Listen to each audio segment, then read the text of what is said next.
Hello, everyone. Welcome to the Kevin Lee Social. Thank you for tuning in. What initially began as an 8-part series interviewing entrepreneurs to share and inspire how they've successfully pivoted during COVID-19, I have decided not only to continue this series, but also to expand on the scope to understand and learn about people's craft, philosophy, the challenges they face in the industry, and their favorite failures that have helped shape them to become who they are today. By going deeper and understanding different thought leaders, businesses, and industries, the idea is to help cross-pollinate ideas applicable in your life and inspire action in this new norm we live in. I hope you enjoy the show. Thank you. Today is a special episode. It is my anniversary episode. And luckily and fortunately, I have a longtime friend, Daniel Narvaez, helping me out today. Dan has put his hand up and is helping me with a reverse interview today. So today, I am the interviewee, and I hope to share more about my life and what I'm working on. I hope you enjoy the show. Thank you. Hey, Dan, my man. How are we today? Amazing, sir. It's getting this fabulous morning started. It's a bit cold outside, though, so I'm not really enjoying that. Thank you so much for taking up this offer for doing the anniversary episode. It's an absolute honor and pleasure. Thank you. Mate, the pleasure is all mine. As they say, fun ideas generally start from ridiculous statements. So here we are. Yeah, really, I don't know where this is going to end up, but I'm looking forward to whatever comes my way. Yeah. We'll see where we go. Let's get started. A lot of people know, or a lot of us, your readership, your listenership, and people around you a lot about you. As I like to describe you, you're Kev, the friend, the small business owner, serial entrepreneur, mentor, and generally the most smiling man in the room. You seem to have lived a pretty colorful life up until now, studying, starting lots of things from degrees to martial arts to life in health, starting businesses in trend leading and food and beverage. But a lot of people don't know the background to all of that. So can you please share with us a little bit about yourself and how you became to become the notorious Kevin Lee? Man, I love the way you talk. It's so cool. If only I could be half as cool as you, I'd be happy. Let's start. I was born and bred in Sydney, and I grew up in a housing commission area called Warwick Farm. And that's as far as my memories go back. And I went to Warwick Farm Primary School, grew up with my mother, my brother, and my sister. So parents were divorced. And growing up, during those years, I was moving around a little bit in terms of sleepovers at friends' places or staying with certain families for a period of time. Yep. And generally, they were my family friends, as in my mother's friends, or it was my friends. It wasn't particularly uncomfortable or anything. I enjoyed the stayovers for the periods of time that I was living at their places.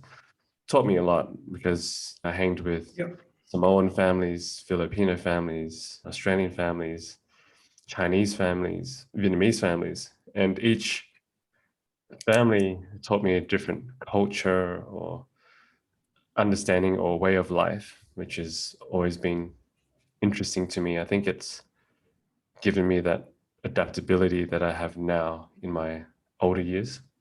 Yep. And I moved schools, different schools from Gardeners Road all the way to Eastern Suburbs, Waverley College Boys. Yep. And as fate would have it, I ended up in Cabramatta, where the majority of Vietnamese immigrant families. Yeah, full circle. So I finished my high school there in Cabramatta High School. Then I went on to study mechanical engineering. I studied that for a couple of years, got an internship, found a few jobs, realized that the industry wasn't for me, wasn't what I expected it to be. And much to my family's dismay, I left everything and I flew my best friend at the time and myself to Japan. And we got into the grey market importing business. So took a bit of savings, flew over there, bought whatever we thought we could flip for $1 or $2 back in Sydney. Thought we knew the car scene at the time. And that was the beginning of my entrepreneurship journey. It starts. Yeah.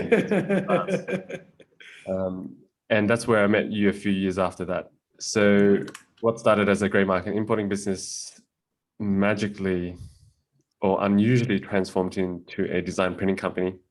Yep. Which I think is a funny story because it started off as a bit of a fun print thing that was going on at the time. Ordered some shirts from Japan, Uniqlo, which Australia didn't have at the time. We were the first ones to get it in. We did some prints on it, sold it to the car guys in the industry. And next thing you know, people started coming up and go, "Hey Kev, could you print this for us? Could you print this for our group? Could you print lanyards or stickers and everything?" And quickly pivoted and got into that. The answer is always yes. Because it was making some coins. So I was like, all right, let's do that. And so I learned how to use that kind of software and worked on designing little stuff for other people and for the groups. And it was a fun thing. It went on for a while. We started to expand and eventually it got on some bigger contacts. Then came a point where things were comfortable. I was in a very fortunate position. I had a lot of support. And I asked my childhood friends if they wanted to open a cafe. It's one of those things where if you're a coffee fanatic and enjoy cafes and you have that dream to have your own space one day. Yeah. And we didn't have any idea. We didn't really have experience at all. But we had the support back then and we thought, okay, if we're going to do it, we might as well do it now, else we're never going to do it. Hence the journey into opening a cafe. And it wasn't just any cafe back then, which we met. It was a specialty cafe. And what specialty meant was, we were using very expensive coffee. We were like the early adopters of the hand pouring method, where we'd have a range of single origin coffees you could pick from a list and we would hand pour it for you. And I got deep into doing competitions with it and competing state and nationally and creating my own waters. It's pretty bizarre. Yes, people do competing coffee and pour coffee. Yeah, it's weird. But then from there, we wrapped up after the 3-year mark when the lease ended up there, split ways with my childhood friends, and I combined with a new partner to continue the journey in Darlinghurst. Yep. And that's where we are at the moment. And fast forward about a year in, about a year and a half in, COVID started to happen. Yeah. And during that time, we decided that maybe it was time for a rebrand. And now we have the Mayflower, Sydney, which is a cafe restaurant. Yeah. And that takes us to the present moment in business-wise, I guess. Yeah. You just managed to compress 15 to 20 years of your life into few sentences. It's amazing. Let's pick up where you just left off. It's really interesting. Obviously, I've been fortunate to have gone through that coffee journey with you because that's where we met at the inception of Brewistas, originally in Glebe, and then obviously moving into Darlinghurst. And then during the latest period, I was also fortunate enough to be able to come down and drink your coffee because that's the only thing we're allowed to do for most of last year. You mentioned that there was a pivot. COVID and the pandemic that struck us all had a big effect on all businesses. And I'm assuming this is something that forced your hand, or would you say it was a plan that was already happening, or was it something that where you actually had to look at the landscape or the current landscape that was in front of you and actually work to move forward? How did you cope with COVID, and how have you since adapted your business or your life to move forward from there? It was a combination of factors that you mentioned. It was renovations were in the plan. We did need a push in sales, a revamp. We needed to increase our business. Yep. And at the time, when we were thinking of changing a few things, eventually it evolved into this massive rebrand. And the rebrand would change the whole culture of what it used to be. But it's what it needed, because in the cafe restaurant scene, or at least the cafe scene, you're either one or the other, as in you're either a local cafe where lots of locals come by, or you're more destinational where a lot of other people from different suburbs come visiting you. They come to seek you out. Okay. Yeah. And when we were originally in Glebe, we were quite a destinational cafe because we had a lot of luck as well with people at the markets on the weekend. And that was when the food blogger scene was exploding. So we had a lot of people coming out to explore. So not only did we have locals, but we also had a great deal of destinational customers. And then moving into Darlinghurst, we started off building mainly local base. We didn't make a huge unique offering to make it a destinational place for customers to come to. Yep. And the shift for the rebrand was to make it more destinational. People needed to come and seek us out. And it was a gamble because although we were planning to do it, COVID happened, and it's, if we do it, is it going to go backwards? Because people were cutting back, they were restricting. Mm-hmm. So they were going smaller, they were downsizing, or they were worried, or they were closing up. Yep. And we were ready to redo this whole expensive revamp. Yeah. Hope to get even more people coming in. And with our luck, and with COVID not being particularly too heavy in Sydney compared to the rest of the world, we were able to get lots of customers towards the direction we wanted. We got a whole brand new customer base.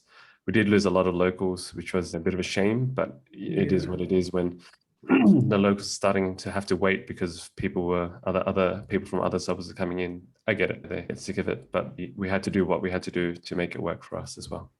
Of course. As they say, we've got to be able to open the doors.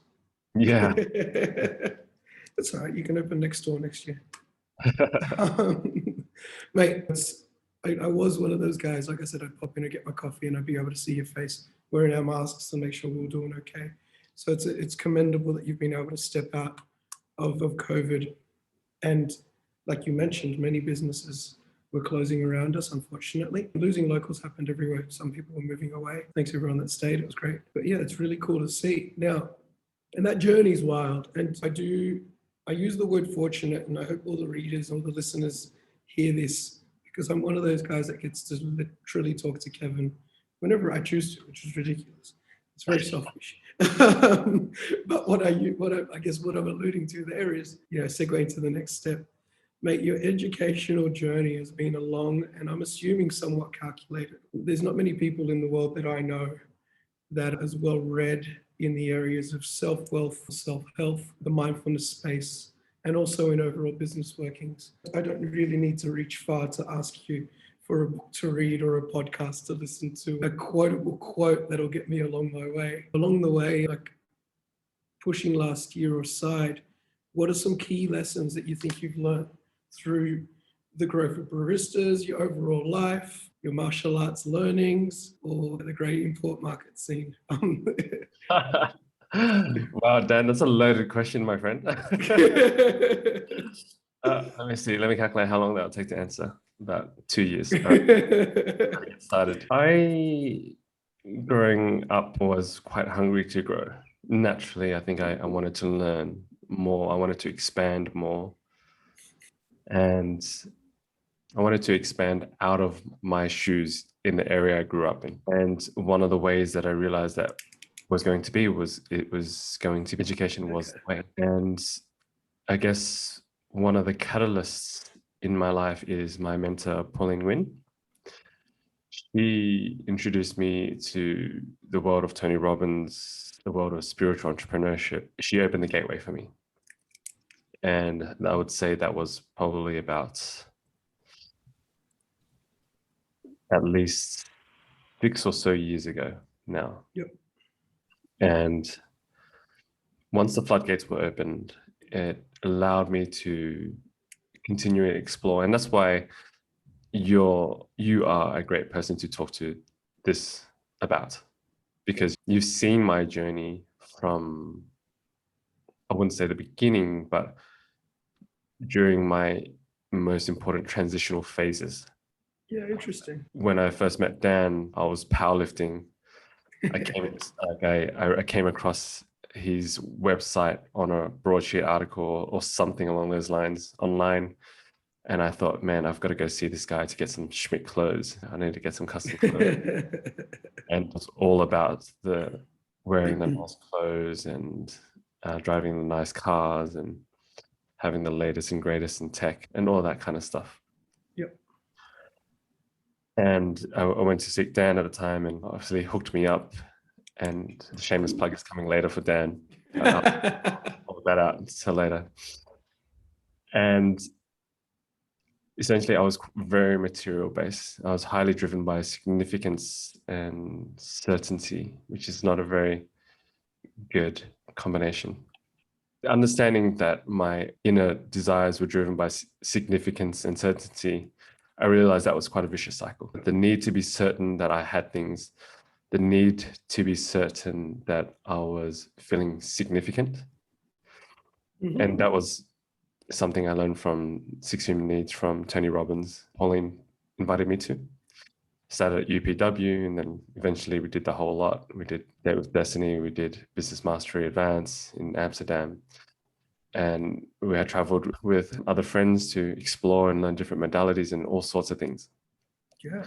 So that was what ticked it off for me. And I went through a big transformational phase, lost a lot of friends, lost a lot of relationships, lost businesses, lost a lot of things. I guess that's a shedding part of that phase. I had to let go of a lot of things and start to rebuild from the inside out.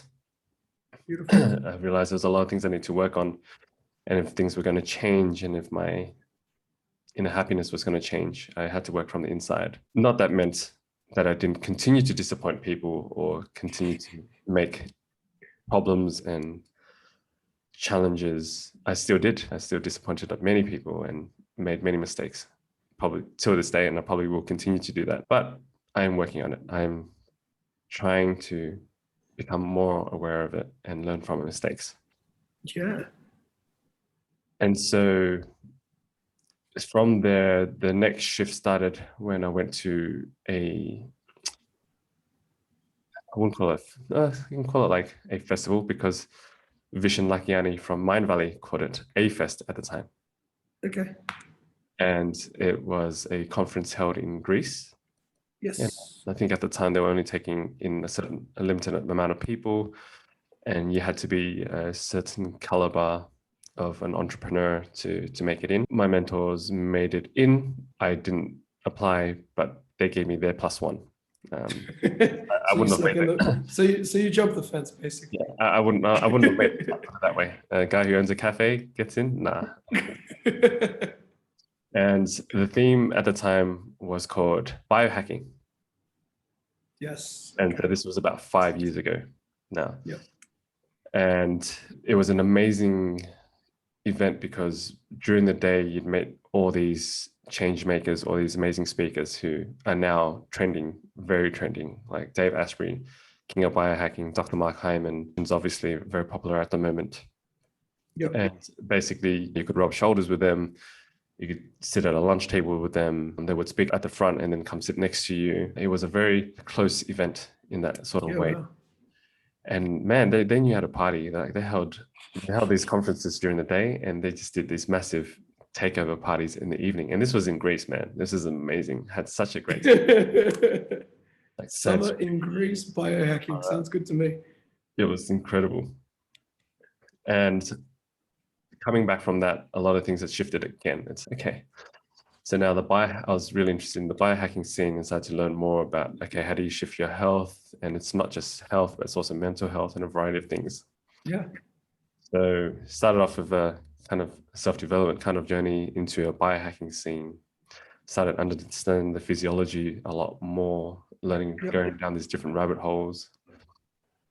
And another journey that we went on was, down the Dr. Joe Dispenza, Dr. Bruce Lipton, and Dr. Greg Braden when we visited Canada. They're holding a conference over there.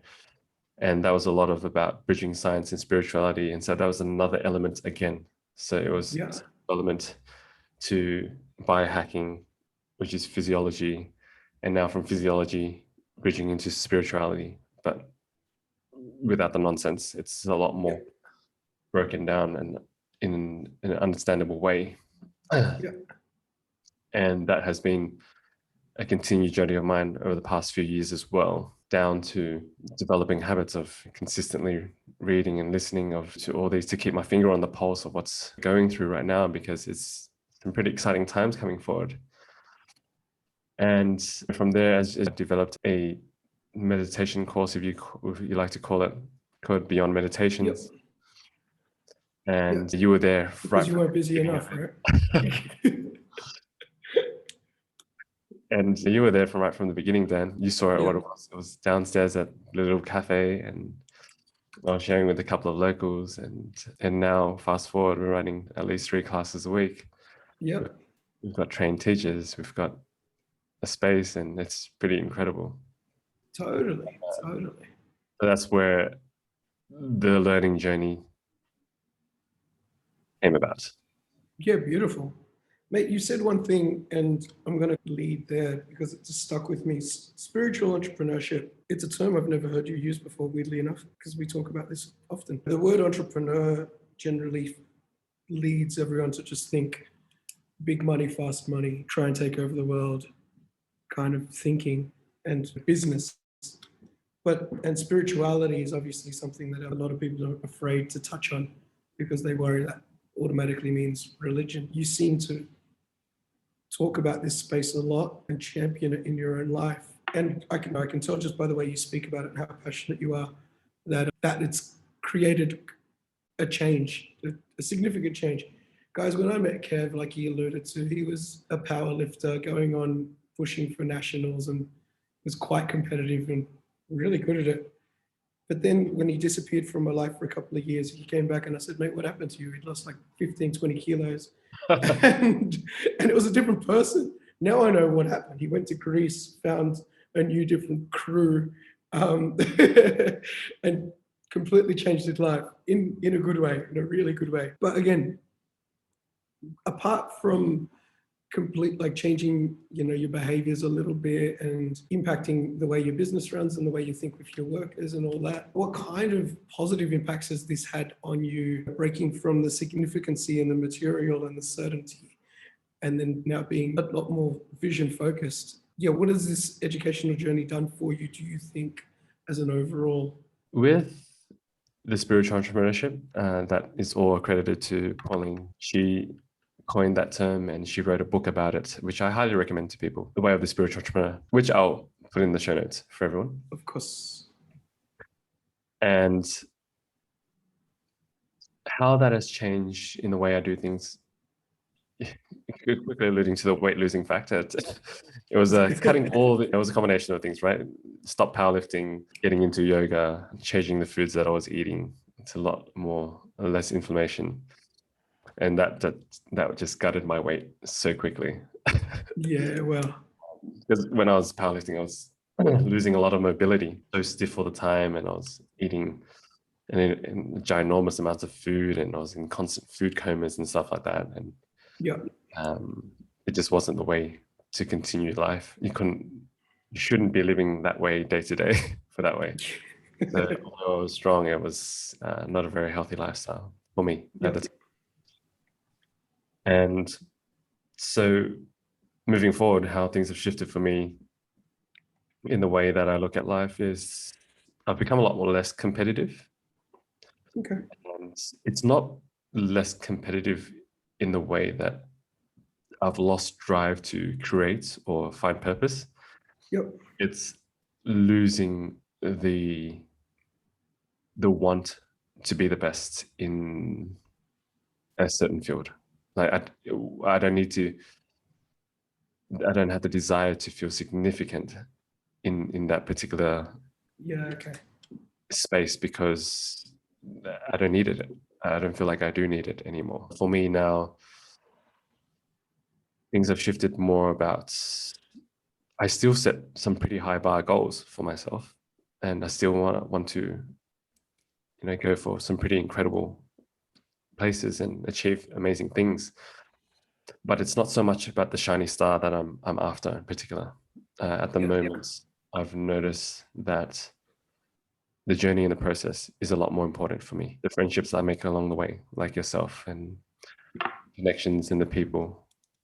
It's the who I become rather than what I acquire. Yeah. And the new skills that I learn along the way, I think those are a lot more valuable to me than the Yeah. shiny star goal at the end, which I'm not to say it's not important, because if you don't set that shiny star goal, you don't set that big, hairy, audacious goal, Yeah. you won't be able to move towards it. It's important to set it, but it's not the be all or end all. The process is so much more important. So that's one way that has shifted a lot for me. Let go of the competitive side, Yeah. and I've focused more of that attention on the process and the journey Yeah. Awesome. rather than particularly the result. Amazing. Amazing. All right. Now, this is a personal question, really. Would you then believe that's super interesting? Dropping the competitive nature, would you then believe that it's then becomes a bit more competition with yourself because you're setting your own personal goal as opposed to chasing the little dangling carrot that somebody else has set for you? Yeah, I guess you can say that. It's more of competing with Sorry, your. just to ad lib in competitive nature. Yeah, absolutely. It's more of competing with oneself. Yep. Like, you set yourself higher bars for yourself, and it's an example is I've gone back into powerlifting over the past 6 months, but with a very different nature. I'm not there for the next national comp. I'm not there to take out the nationals. Yeah. I'm there to build strength for the long term. I want to be able to still have a 500 or 600 kilogram total at 60 years old, 50 years old. I want to be able to outdo my grandkids when they're young and show them, basically I want to have the health and the strength to endure my old age. And that's the difference now. And so I set all these bars and goals still, but they're against myself. So Cool. yeah, to confirm your question, yes, it is a competition with oneself. Nice. Guys, he's a very humble guy. If you really want to see his gains, they're impressive. To watch a guy that hasn't powerlifted in 5 years to then go do what he's currently doing, I'll let you look it up for yourself. Kev alludes to his social handle will be in the podcast notes. Trust me, watch the stories; they're pretty cool. I don't need too much. I get shy and my face gets red. I don't know. You know, you talk about the old age thing, which is really cool. Longevity and kind of, bringing in good habits and good lifestyle routines. You speak about them, processes, routines, and getting things set right in order to get your day. What can you teach us about that? Is there a morning routine? Is there a night routine? Is it just a day to day? Do you have any set routine that you actually follow, or do you just make it up as you go along? I do have morning and evening routines. I only have too many routines that people think, what the hell, Kev, you're a weirdo. And admittedly, I am. It's all about little wins, right? Yep. You read in self-help books all the time. It creates momentum. People share you make your own bed in the morning, stuff like that. If you tick off all these little small wins, it helps you gain momentum throughout the day. Yes. For myself, my morning routines, I wake up without an alarm. I don't set an alarm. So I allow my body to wake up when it needs to. Yep. That's sleep hygiene for me. And first thing I start off with is gratitude practice. And you can call that a meditation. You can just call it a prayer, whatever you want to call it. Just start off with a couple of things that I'm grateful and thankful for. Then I move into a visualization process by Dr. Joe Dispenza. It's more about visualizing your future that you're wanting to work towards. And essentially it's, creating those emotions and those feelings and the goal in your mind on a daily basis to keep you on track. Yes. And it also helps you activate your RAS system, which it's, basically it's RAS, so reticular articulating system. Okay. So it's one of those things where you're looking to buy a new car. Let's say you decide to get a green Mini Cooper, and you start searching on the market for it, then suddenly you start to see green Mini Coopers everywhere on the street. Yeah, okay. Or that you've never seen it. And so that process allows me to look for certain opportunities that are related to my goal that I visualize in the future on a day-to-day basis. After that, I do another type of meditation. It's more of a breathing exercise. I won't get into too much detail. And I do that for anywhere between 10 to 20 minutes. So that's already about close to an hour gone, purely of different styles of meditation. Then I do I do Uber yoga, which is essentially mainly with the joints, wrists, elbows, knees, ankles, neck, mobility, shoulders, stuff like that. Upper spine.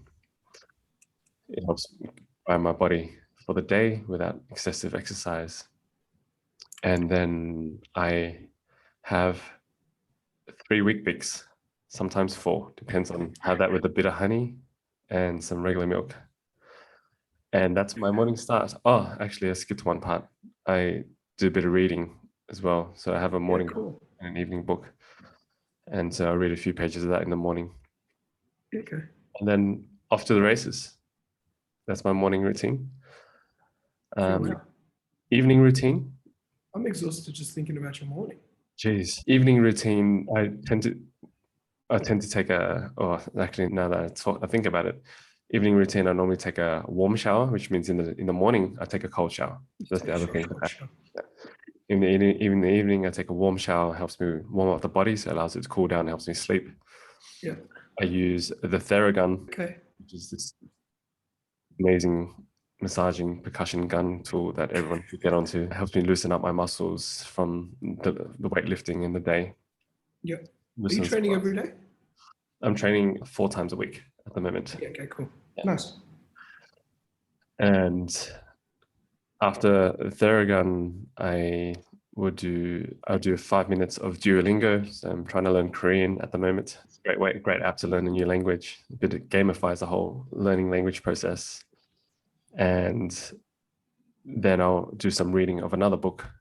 And then I will go to bed with a gratitude practice. And then a few different breathing techniques to help me settle into. Yeah, it's also a bit of a winding evening routine as well, but I do that every day and it helps me settle. Yeah, okay. So basically what you're telling us all is that you don't sleep. No. Absolutely. I sleep plenty. Mate, that's amazing. It's amazing. You speak about, gratitude practices and visualizations and breathing and all that.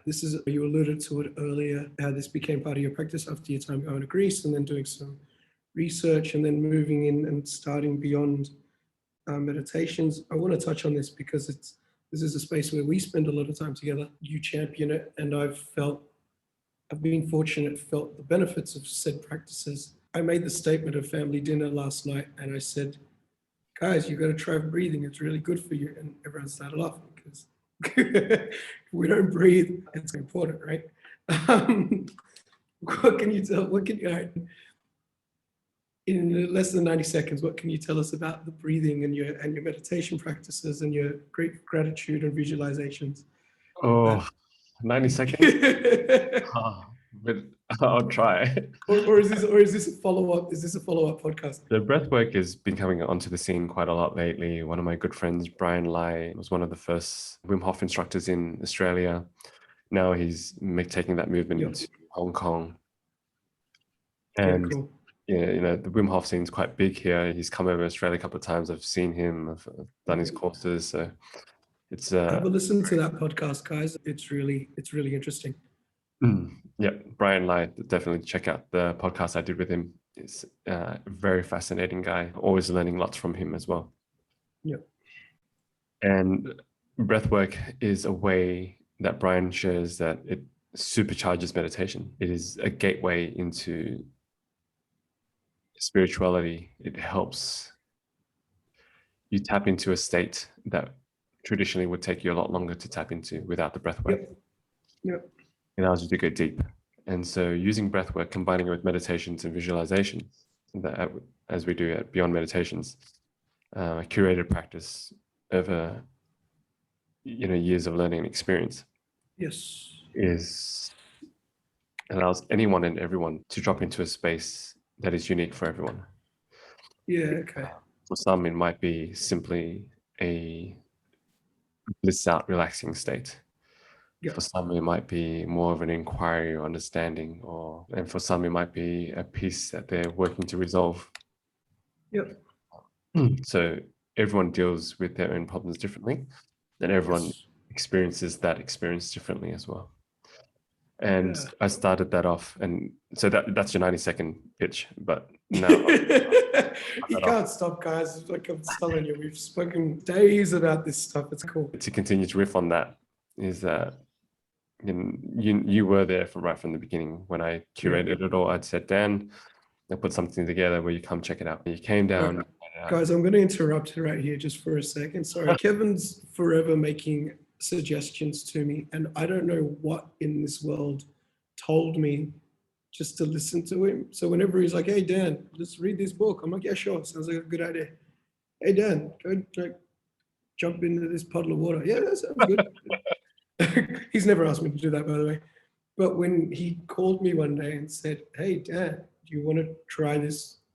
I don't even know how he recommended it. He's like, do you want to try this thing?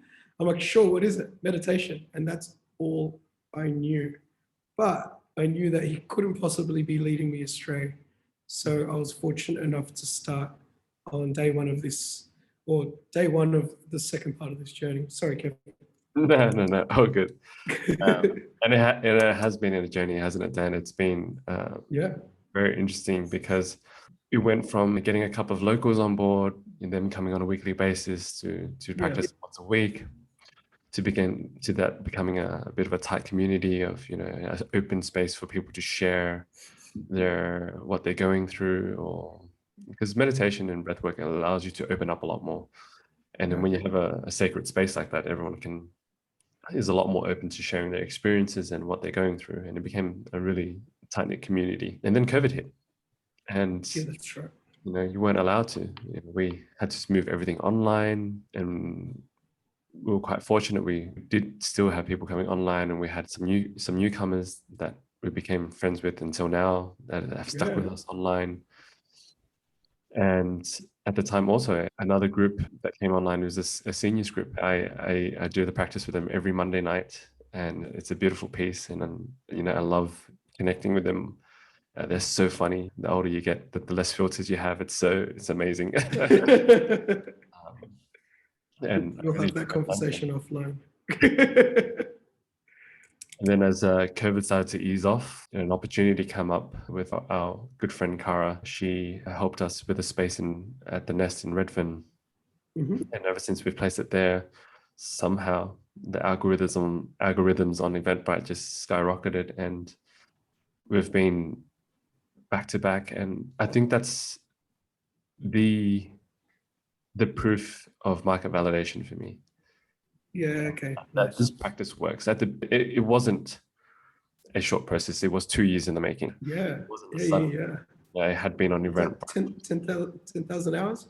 Yeah, I don't know. Yeah, it's not like the group just suddenly grew. It was only probably a group of less than 10 for 2 years. Yeah. But we kept at it. We enjoyed the process. We found the value in it.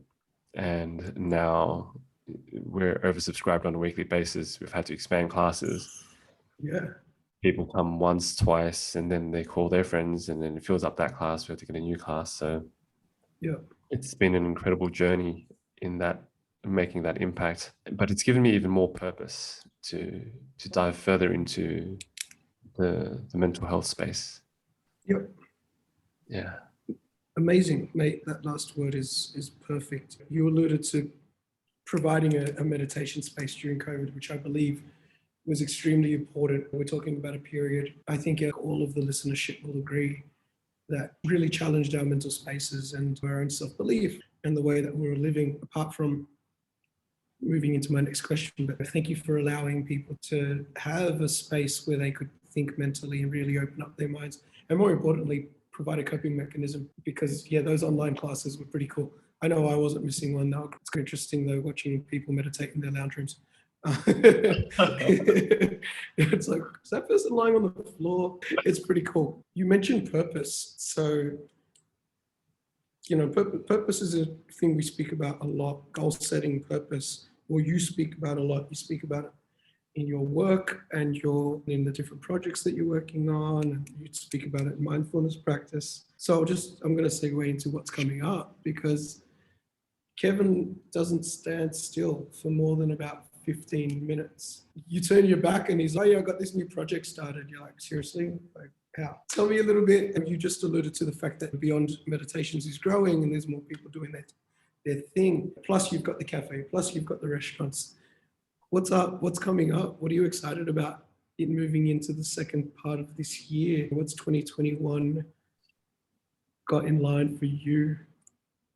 I woke up at 3 a.m. this morning and I couldn't go back to sleep. I was so excited about what's coming. Because I couldn't go back to sleep, I started visualizing about, okay, what am I working on next? Where am I going to take things and what's coming? And since we were talking about Beyond Meditations, I'll start with that. Yeah. With Beyond Meditations, I mentioned purpose in the mental health space.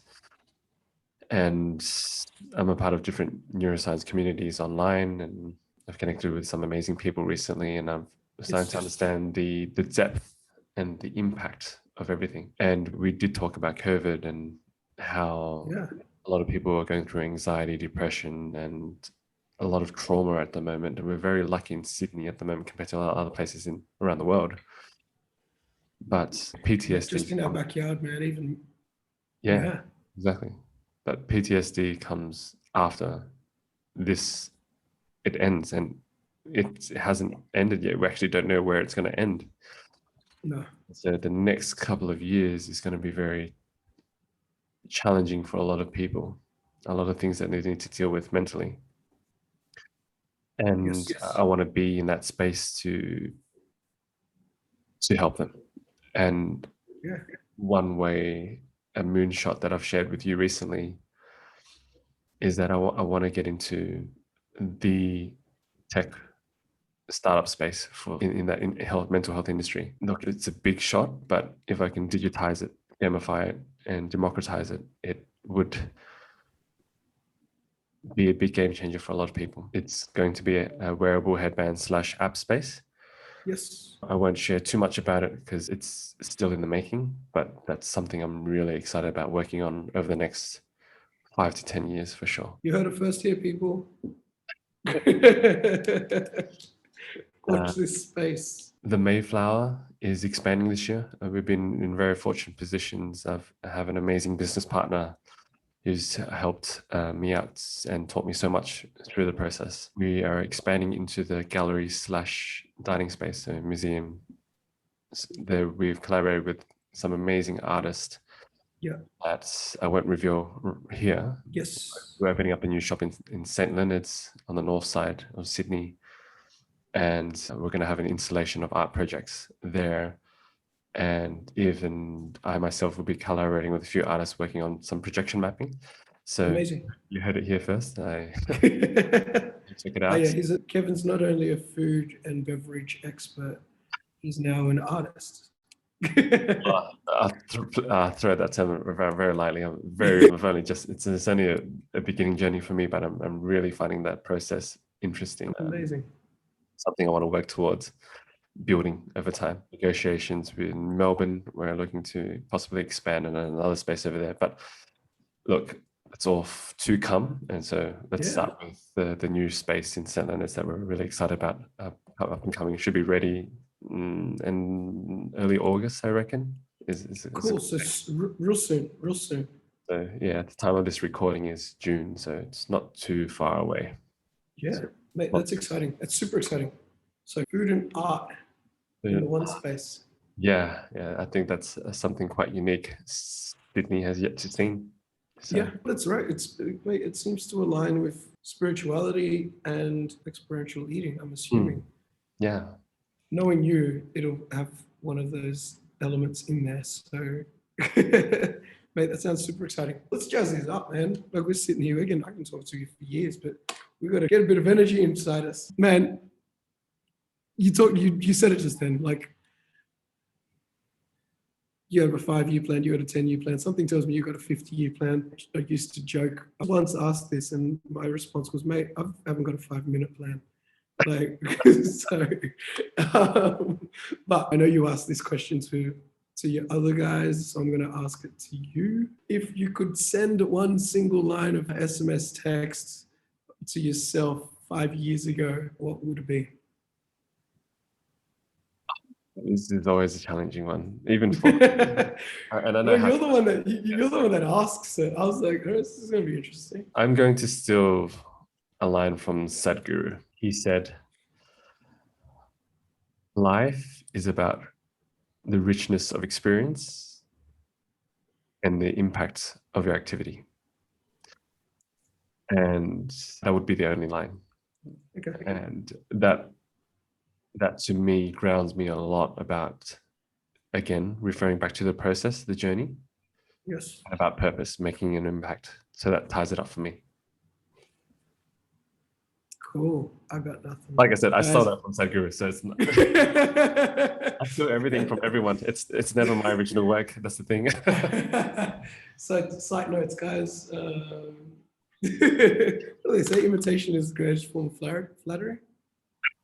There's nothing wrong with that. There's nothing wrong with that, mate. That's amazing. Another thing that I'm excited about, and that is with the Kepler course journey that we started. Yes, beautiful. Yeah, it was such a period to create, wasn't it? Everyone was put nice. on pause, and yeah, people had a bit more time to create things, and definitely use that time to start this podcast. It's a good one. And also start a ideation course where people go from ideas to reality. And it's not about making money fast or anything like that. No, I'm in no position to talk about making a lot of money. In a position though to talk about creating ideas, that's a different thing. Ideation. And it was a method and technique I learned from Tom Chi, who's the founder of Google X, co-founder of Google X, and he was the guy who created the Google glasses. He taught me several techniques, and I've combined it with a few other things that I've learned along the way, and I've packaged it up as an ideation course that, again, Dan helped me go through the beta phase. And guys, that is where, to interrupt, that is where these concepts came about. But I'll let Kev talk more about that another time.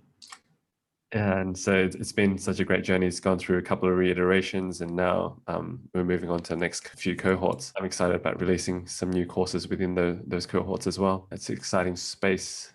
It will combine with something that you're also a part of. That's why Dan's such a great person to talk about all these things to, is the Dreamscape incubator space, where we start to tackle lucid dreams and figure out how to use that state of consciousness to ideate or create. Sorry, it's to interrupt. I keep interrupting.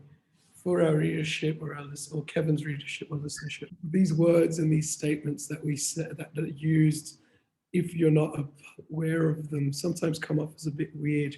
But there's nothing more natural and more normal than, I guess I used to throw around the term manifestation until I started to realize that a simple term like that is actually a lot broader than the buzzword that's used in general society. And then understanding how to actually get into those elements is so super cool. Like Kevin talks about visualization and the gratitude and the purpose and the spiritual journey.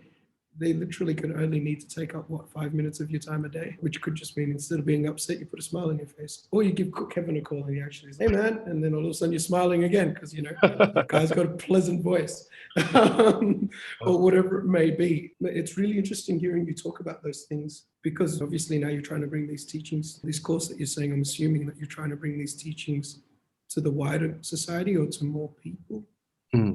That's right. Definitely to a lot of the students who are looking to expand and to understand the psyche on a deeper level. And it is more of an advanced technique or understanding, but that's if you want to go down the rabbit hole, you can go down that space. That little one-liner, which was great, and that's let us segue into what's going on and what you're working on. It's cool. But a lot of this knowledge that you impart, you said you're borrowing, right? Where are you borrowing this from? I know that your personal library is quite extensive when it comes to the fields of all the things you've spoken about today. And asking you for your favorite book would be ridiculous because you're probably going to say favorite section of a library. Instead of asking for your one favorite book, if you could give us 3 of your favorite books or 3 of your must reads, what would they be? Oh, geez. Another tough question, Dan.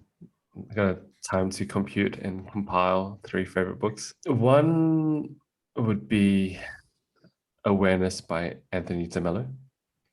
That is more of a spiritual book for anyone. I think it, regardless of what religious you are or not, I think there's so many key lessons. I'm often left completely mind blown after 2 pages, and I have to put it down and rethink about what he just talked about. Yep. Slaps you in the face every time. And whoa, okay, what just happened?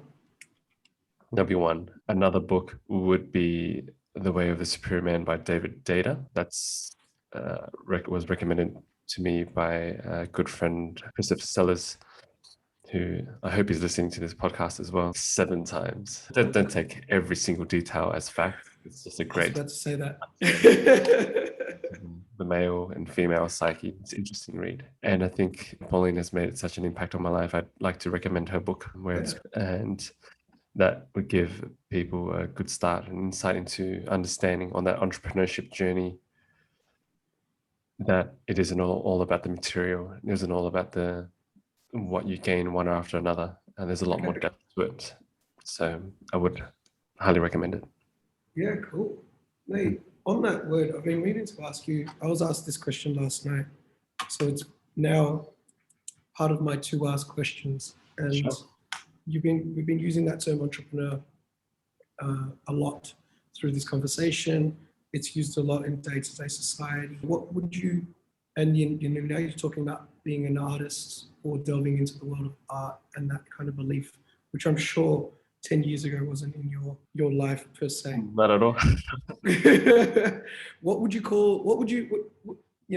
you think would be the difference between an entrepreneur, a business owner, and an artist?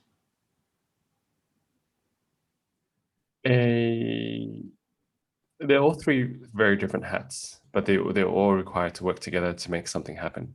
I think the artist is the one who's extremely passionate about their work, who's on the ground and cares extreme amounts about the product, the service, the item. Yes. You've got the business owner who's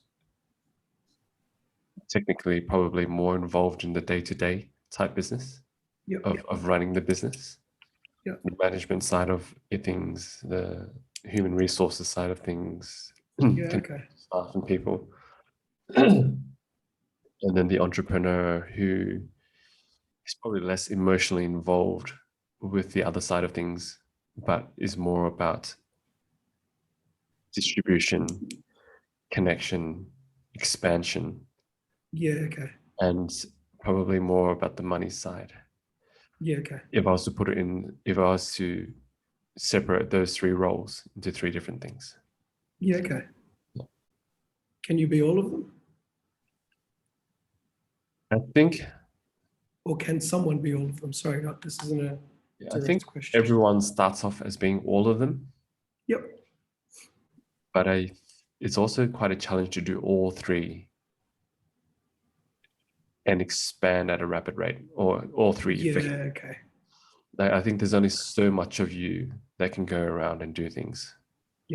Because of course at the beginning you love your product, your service and what you're doing, and you have to wear all the hats to manage this and the accounting and everything. Of course. But then you also have to be the one that goes out and gets more business. But over time, as the team expands, I think it's also very important to then hone into one, particularly, or have different people in different roles. And not to say that you can never shift from one to the other. But it's good to experience all 3 different roles so you can understand when you put other people in those roles, you can be more empathetic and compassionate about what they're going through.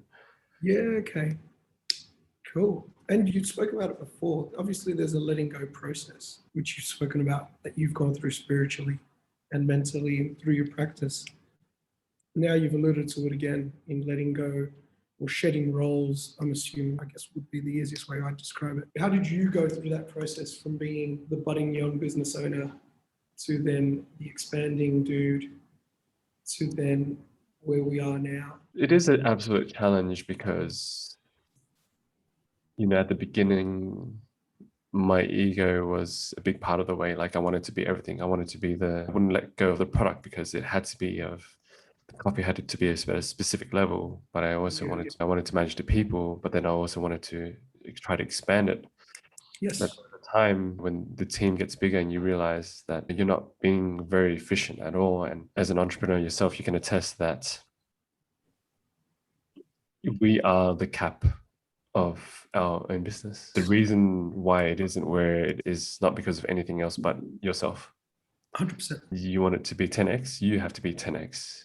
Yes. There is no other way. And okay. so moving from there to moving away from the product, and not to say that you don't care about the product no more, you're signing somebody else to build the product that is passionate about it. So that you can focus on more on the culture of the staff or understanding your books better, and then allowing somebody else to get to help you expand the business. Yeah. So leases or understand that way of business. Yeah. And in different projects you're in, you might switch roles again. That's okay. It's okay to switch, keep jumping different roles. Like, Dan, you're an amazing entrepreneur. You've had Mr. And again, congratulations on your 7-year journey. It's a beautiful thing. Thank you, mate. That's very kind of you. Dan owns Mr. in the Strand, and the Strand is a icon in the Sydney scene. The building is a heritage building that's been around for many years. It's not cheap to be in there, and you've got to be a top player to be in. He doesn't just run that. He's got a record label with his brothers, and like this guy never sleeps because he's up during the day doing this stuff, and he's out at night until late at night doing his record label stuff, and he's out at clubs, and he's in the know-how. He's the most dapper guy I know. I've lost my train of thought, but I might as well throw in this piece that I wanted to share before. If you're ever in the Strand, definitely go hit this guy up. The clothes that he's made for me 7 years ago, I still have today. And if anyone knows me, I wear the shit out of my clothes. I wear the shit out of my shoes. I wear the shit out of my pants until they break. And I haven't worn them for a while because I had lost a lot of weight, because at the time I did meet Dan, I was a powerlifter. But now that I've gained a lot of the weight back, I'll be wearing it again. So if that isn't enough of a testimony for you guys, definitely go hit him up. I don't mind a shameless plug. That's very kind of you, my man. That's very kind of you. Oh, cool. Man, I think we've told the people what they want to hear. What do you reckon? I think so. Yeah. How do we reach you? Come on, man. Your name's on the blog, on the podcast. Yeah, people can, I'll put all the notes in the show notes. Obviously, kevinleesocial.com, my website with the podcast. You've got my Instagram handle, Kevin Lee Social. I'm also Kevin Lee Social on LinkedIn, on Facebook, and I've got an audio newsletter that I've recently put out. Subscribe through on my main website at kevinleesocial.com. It's where I start to uncover certain phrases, notes that I've taken down, things that I've listened to, and I share that with whoever subscribes on a weekly basis. I record the quote, the sentence, the phrase, the passage, and I riffed on it for 30 seconds to a minute, and then away it goes. It's a bit of a weekly wisdom that I've gotten from someone else that has inspired me for action that I'm sharing on a weekly basis. That's amazing. I'm sure I'm going to put the challenge through. I'm sure this will lead to an episode 2 one day. Oh, mate, we'll do. Dan, you are the guy that I've picked to be my partner in this podcast. So from time to time, I'll have to call you up on it. And guys, I hope you hear this voice of mine soon. This has definitely been a fun time. Again, I've alluded to Kevin and I coming up with this concept. I won't lie when I say it was a bit tongue-in-cheek and me being cheeky, which is what I generally do when I'm with Kevin. But one thing I should have known is if you challenge Kevin, he would generally challenge you back. And then the hunter became the hunted very quickly. My Dan, friend. yeah, we're going to come back to you on this podcast for sure. And I have to get you on board and explore everything there is to know about the Mr. Daniel Narvaez brand. And there we go. And then I got challenged. Great. It's been an absolute pleasure. Thank you so much for all the info and all the tidbits, and more importantly, an insight into you. You were very generous with all the information on a general basis. And this podcast is testament to that, the network that you have around you and the people that you've surrounded yourself with. But thanks for giving us a chance to actually learn a little bit more about the man that is Kevin Lee. Thank you so much, my man. I really appreciate you taking the time and effort out to do this for me. I wouldn't have it any other way for my anniversary episode. Thank you. Anytime, my friend, anytime. Much love. All love, man. Take care. Thanks for tuning in, everyone. I hope you enjoyed the show. All the links to the show notes will be available at kevinleesocial.com, spelled KEVINLY. Conversely, if you have any interviews that you'd love to recommend, please send it over to kevinleesocial@gmail.com. I'd love to connect. Thank you. Until the next episode.